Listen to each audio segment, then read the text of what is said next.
Welcome to Book Reviews, where we explore the best books across every genre. I'm Joanna McCann. I'm joined as always by Gerald LeBlanc. Don't forget to grab your free copy of the audiobook using the link in the description below. Let's get started.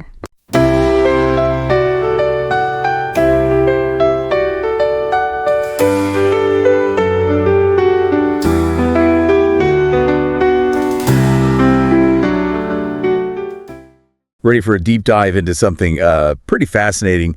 We're talking Opus Dei today. Ooh. And let me tell you, it's a wild ride. It is. Yeah. Opus Dei, which means work of God, it's this Catholic organization, and it's been kind of shrouded in this cloud of controversy for years. Mm-hmm. So we're going to try to figure out why. Yeah, I mean, at its core, Opus Dei aims to help people find holiness in everyday life, Right. But the thing is, their history and practices, well, let's just say they've sparked some pretty heated debates. Right. And to really grasp the controversy, I think we need to go back to their roots. Okay. Which, get this, are strangely tied to conspiracy theories. This is where things get really juicy. Oh, absolutely. So the founder, Jose Maria Escrivá, he was absolutely convinced that there were these secret groups, Freemasons, communists, and Jews, and they were all plotting to destroy the church from within. During a very tumultuous time, too. Oh, the Spanish Civil War. Intense political and social upheaval. Yeah, and, all that anxiety about hidden enemies and threats to the church, it really shaped Opus Dei's early identity. Makes sense. It created this kind of us versus them mindset that might explain some of their more controversial moves down the line. So we've got this young priest, totally fueled by these conspiracy theories, trying to build this movement from scratch in the middle of a war. It's a pretty dramatic picture. I mean, it's almost unbelievable that they went from struggling to get members to becoming this global force within the church. It is a remarkable rise, and it's even more fascinating when you consider that, they faced opposition from some pretty high-ranking cardinals. Really? Oh, yeah, but Pope John Paul II, he was a huge supporter, and that papal backing really launched them onto the world stage. Now, here's where the plot thickens. Oh. You start looking at how Opus Dei supposedly gained all this wealth and power. Okay. We're talking accusations of, targeting vulnerable people to recruit. Wow. And even pushing members to donate, huge chunks of their income. Huh. That sounds a little fishy. It does, right? Yeah. A little shady. Yeah. Well, those accusations definitely paint a different picture from the whole promoting holiness and everyday life thing. And if they're true, it raises some serious questions about, their methods and what they're really after. Yeah, their motivations. Exactly. Yeah, it gets a little murky. The book even claims that Opus Dei used these shell companies. Yeah, to gain control of this major Spanish bank, Banco Popular. Wow. They supposedly inflated budgets and funneled money right back to the organization. Hold on, shell companies and banks. This is starting to sound more like, I don't know, a Wall Street thriller than a religious organization. Right. It's a bit of a head scratcher. And, these allegations really point to a potential disconnect between their, spiritual mission and their financial dealings. Okay, so we've got some potentially shady finances going on. Yeah. But then it gets even darker. When you look at these allegations of exploitation within Opus Dei, we're talking claims that young women were basically treated as indentured servants. Yeah, the book dives into this case in Buenos Aires, where this group of women actually accused Opus Dei of human trafficking. Human trafficking? Wow. Yeah, they said they were lured in with promises of hospitality training. Okay. But then they ended up working crazy hours in Opus Dei households. Oh, wow. Forced to give up their earnings and basically denied basic freedoms. It's hard to believe that something like that could happen, especially in a religious organization. It is. I mean, it really makes you think, who's actually benefiting from all this power and money? It's a really important point to acknowledge that these are serious accusations. Yeah. And they've sparked a lot of outrage and demands for accountability. For sure. Whether or not every single claim is completely true. Right. It definitely highlights the need for transparency and ethical behavior. Yeah. Especially within these institutions that have so much influence.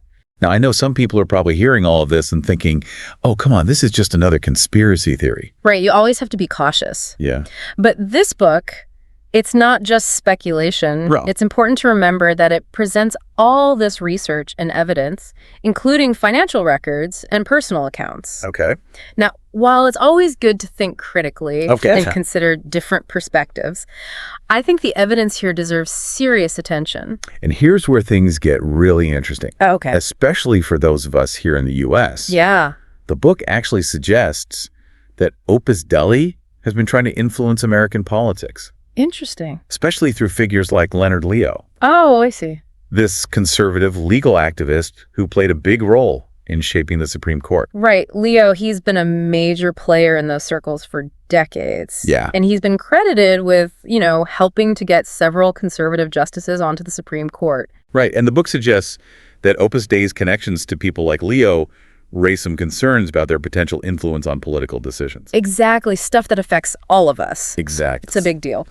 So after digging into all this, what do you think? Is Opus Dei really a force for faith like they say they are? It's tough to say. Or is there something more going on? I don't know. It's definitely complicated. Yeah. Well, it's clear that Opus Dei is a very complex and controversial organization. For sure. With a history that deserves a closer look. The allegations of financial wrongdoing and exploitation, if they're true, are definitely troubling. And their potential influence in politics just adds another layer of concern. This deep dive has definitely given us a lot to think about. A lot to unpack. Yeah. We've gone from the founding of Opus Dei in the midst of Spanish Civil War conspiracies to accusations of financial misconduct, exploitation, and even possible political maneuvering. Yeah, it's a pretty wild story, and we've really only just scratched the surface. Yeah, it really gets you thinking about the whole, interplay of power and faith and influence. Definitely. And, it's important to keep in mind that this is just one perspective on Opus Dei. Right. They do have people who support them. Well, of course. Who see the organization in a completely different light. Okay. Who see their work as a positive force in the world. That's true. So it's important to, consider all those different viewpoints. Right, absolutely. And not just accept one version of the story as, the gospel truth. Exactly. So where do we go from here? I mean, how do we, make sense of all this?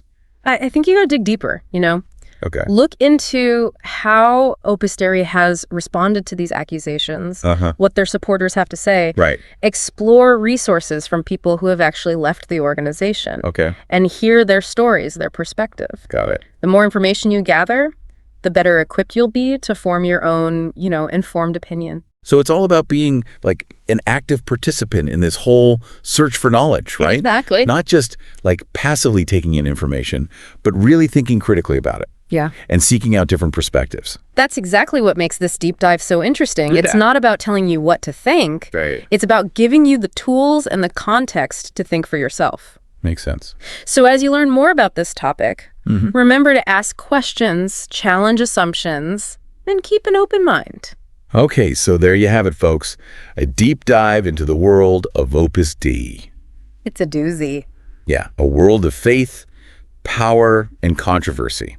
We've explored their origins, their rise to prominence, and those serious allegations against them. It's a complex story, and we've only just scratched the surface. Yeah, the journey of understanding never really ends. Wow. So keep exploring, keep questioning, and keep searching for the truth. Couldn't have said it better myself. Yeah. Well, that's it for this deep dive, folks. Catch you next time. And that's our summary for today. We hope you enjoyed it. Don't forget to grab your free copy of the audiobook using the link in the description below. See you next time.